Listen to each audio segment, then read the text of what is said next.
Hello guys, welcome back. ഇന്നത്തെ recipe വന്നിട്ട് ഒരു ബീഫ് കട്ട്ലേറ്റാണ്. അപ്പോൾ നമുക്ക് റെസിപ്പിയിലോട്ട് പോയാലോ. ആവശ്യമായിട്ടുള്ള ബീഫ് എടുത്തിട്ടുണ്ട്. അതൊരു കുക്കറിലോട്ടിട്ട് കുറച്ച് ഉപ്പും കുരുമുളക് പൊടി കുറച്ച് വെള്ളം ഒഴിച്ചു കൊടുക്കാം.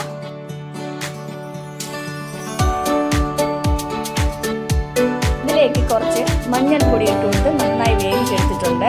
അപ്പോൾ അത് നമുക്ക് മിക്സി ജാറിൽ നിന്നിട്ട് അടിച്ചെടുക്കാം. ഇതുപോലെ കുറച്ചൊന്ന് അടിച്ചെടുത്തിട്ടുണ്ട്. ഒരുപാട് അങ്ങ് അടിച്ചെടുക്കേണ്ട കാര്യമില്ല. അപ്പോൾ അതിനാവശ്യമായിട്ടുള്ള ഉരുളക്കിഴങ്ങ് വേണം. അപ്പോൾ ഉരുളക്കിഴങ്ങ് ചെത്തി വൃത്തിയാക്കി കുക്കറിലോട്ടിട്ട് കുറച്ച് ഉപ്പ് ഇട്ടിട്ട് നന്നായിട്ടൊന്ന് വേവിച്ചെടുക്കാം. ഉരുളക്കിഴങ്ങ് നന്നായിട്ട് വെന്ത് വന്നിട്ടുണ്ട്. നമുക്കതൊന്ന് ഉടച്ചെടുക്കാം. ബീഫുമായിട്ട് മിക്സ് ആക്കുന്നതിന് എളുപ്പമായിരിക്കും ഇത് ആദ്യമേ ഉടച്ചെടുക്കുന്നത്. അതുകൊണ്ട് നന്നായിട്ടൊന്ന് ഉടച്ചെടുത്തിട്ടുണ്ട് ഉരുളക്കിഴങ്ങ്.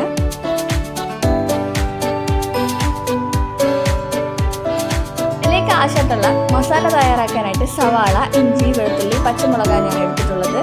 അപ്പോൾ സവാള മാത്രം ചെറുതായി നന്നായിട്ട് അരിഞ്ഞെടുത്തിട്ടുണ്ട്. പിന്നെ ഇഞ്ചി, വെളുത്തുള്ളി, പച്ചമുളക്, വെളുത്തുള്ളിയൊക്കെ പേസ്റ്റാക്കി ഞാൻ മിക്സിയിലൊന്ന് അടിച്ചെടുത്തിട്ടുണ്ട്. ഒരു പാനിലേക്ക് ആവശ്യത്തിന് കുറച്ച് ഓയിൽ ഒഴിച്ച് കൊടുക്കാം. ഓയിൽ നന്നായിട്ട് ചൂടാകുമ്പോഴത്തേക്ക് നമുക്ക് സവാള കുനുകുനാരിഞ്ഞ് വെച്ച സവാള ഇട്ട് കൊടുക്കാം. അതിലേക്ക് കുറച്ച് ഉപ്പും കൂടെ ചേർത്ത് കൊടുക്കാം.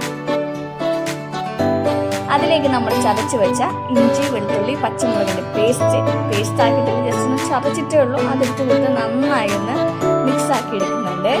അതിലേക്ക് നമുക്ക് ആവശ്യത്തിനുള്ള മസാല നോക്കിയാലോ. അതിലേക്ക് കുറച്ച് മഞ്ഞൾപ്പൊടി ഇട്ടതിന് ശേഷം നന്നായിട്ട് മിക്സ് ചെയ്തെടുക്കാം.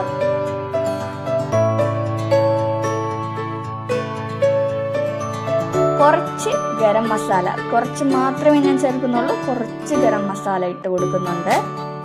അത് നന്നായി ഒന്ന് മിക്സ് ചെയ്തെടുക്കാം.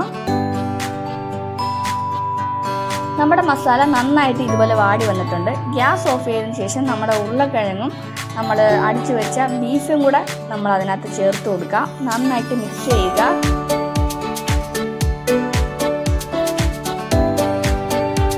സ്പൂൺ വെച്ച് അധികം മിക്സ് ആവാത്തത് കൊണ്ട് ഞാൻ കൈ കൊണ്ട് നന്നായി മിക്സ് ചെയ്തെടുക്കുന്നുണ്ട്.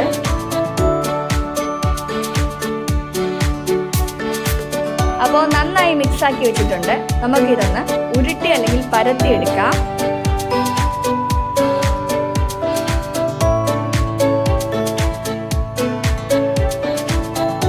അപ്പോൾ കട്ട്ലേറ്റൊക്കെ റെഡിയാക്കി വെച്ചിട്ടുണ്ട്. ഒരു പാനിലേക്ക് ഞാൻ കുറച്ച് ഓയിൽ ഒഴിച്ച് ചൂടാക്കാനായിട്ട് വെച്ചിട്ടുണ്ട്. അപ്പോൾ ഒരു മുട്ട എടുത്ത് നമുക്ക് നന്നായിട്ട് മിക്സ് ചെയ്തെടുക്കാം. ഇതുപോലെ നമുക്ക് നമ്മുടെ കട്ട്ലേറ്റ് അതിലേക്ക് നന്നായിട്ട് മുക്കിയെടുക്കണം. നന്നായി തന്നെ മുക്കിയെടുക്കണം, അല്ലെങ്കിൽ നമ്മുടെ ബ്രെഡ് ക്രംസ് നമുക്ക് നന്നായിട്ട് കോട്ട് ചെയ്തെടുക്കാൻ പറ്റത്തില്ല. അപ്പോൾ നമ്മുടെ ബ്രെഡ് ക്രംസിനകത്ത് നമ്മൾ ഇത് നന്നായിട്ടൊന്ന് കോട്ട് ചെയ്തെടുക്കുന്നുണ്ട്.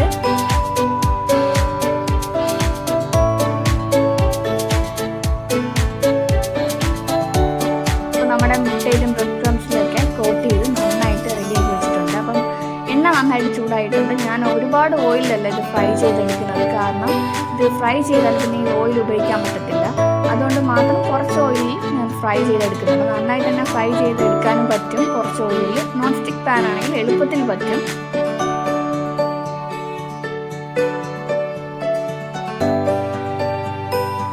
അപ്പോൾ അടിപൊളി ബീഫ് കട്ട്ലേറ്റ് ഇവിടെ റെഡി ആയിട്ടുണ്ട്.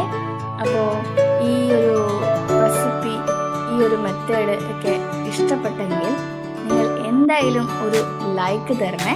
അപ്പോൾ എന്തായാലും വീഡിയോ ഇഷ്ടപ്പെട്ടെങ്കിൽ ലൈക്ക്, കമൻറ്റ്, സബ്സ്ക്രൈബ് ചെയ്ത് കൂടെ കൂട്ടാൻ മറക്കല്ലേ.